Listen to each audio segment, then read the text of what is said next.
নেতৃত্ব প্রয়োজন এবং সেই নেতৃত্ব রয়েছে 11 জনের অক্ষজনের মধ্যে।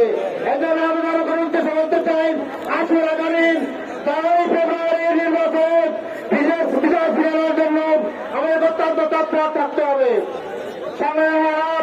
আমরা লক্ষ্য করছি বিভিন্ন বড় ভোটারদেরকে হুমকি ধমকি দেওয়া হচ্ছে, ভয়ভীতি প্রদর্শন করা হচ্ছে। আমি আমার যশোরবাসীকে আহ্বান রাখতে চাই, আপনার কোন বিভ্রান্তিতে কান দিলেন না, কোন অপপ্রচারে কান দিলেন না, কোন ভয়ভীতি আপনাকে বিতরণ করতে পারে। আমরা কোন ভয়ের কথা মতো করবো না ইনশাআল্লাহ।